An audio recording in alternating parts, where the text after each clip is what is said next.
Hello friends, समुद्र मंथन सावन में हुआ था। समुद्र मंथन शुभ के साथ निकली थी ये अशुभ चीज़ें भी। विष्णु पुराण में समुद्र मंथन की कथा को विस्तार पूर्वक बताया गया है। इसके अनुसार समुद्र मंथन सावन के महीने में ही किया गया है।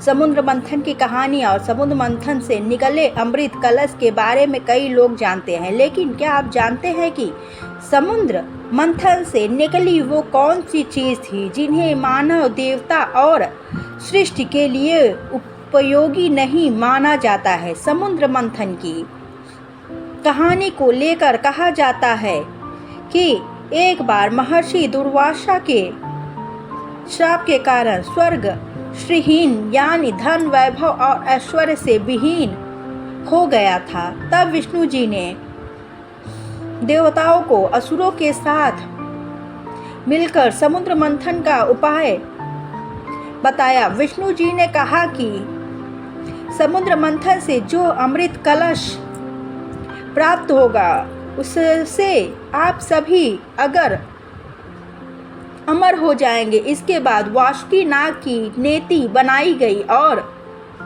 मंदाचल पर्वत की सहायता से समुद्र को मथा गया। इसके बाद एक एक कर समुद्र से कुल 14 चीज़ें निकली, जिन्हें 14 बहुमूल्य रत्न कहा जाता है। इन 14 चीज़ों का बंटवारा देवताओं और असुरों के बीच किया गया, लेकिन अमृत कलश के लिए देवताओं और असुरों के बीच विवाद छिड़ गया था। आइए जानते हैं समुद्र मंथन से निकली उन चीज़ों के बारे में जिसे शुभ नहीं माना जाता है। समुद्र मंथन से निकली 14 बहुमूल्य रत्नों के नाम हलाहल, विष, कामधेनु गाय, उच्चेश्वया घोड़ा, ऐरावत हाथी, कौस्तुभ मणि, कल्प वृक्ष, अप्सरा, रंभा, माता लक्ष्मी, वारुणी, चंद्रमा, पांचजन्य, शंख,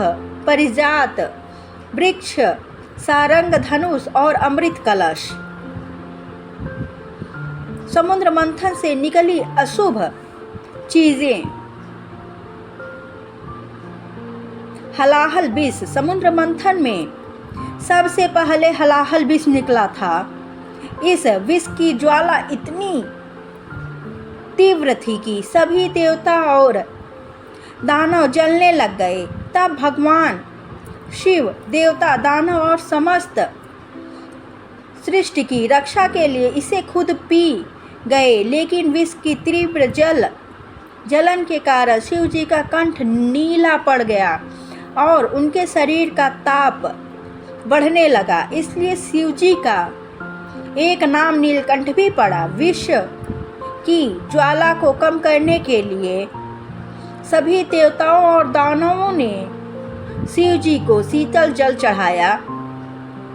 इसके बाद उनके शरीर का ताप और जलन कम हुआ। यही कारण है कि सावन में शिव जी का जलाभिषेक किया गया है। कहा जाता है कि शिव जी जब हलाहल विष को पी रहे थे तब इसकी कुछ बूंदें पृथ्वी पर गिर गई, जिसे सांप, बिच्छू और विषैले जंतुओं ने ग्रहण कर लिया। इस कारण ये जंतु जहरीले होते गए।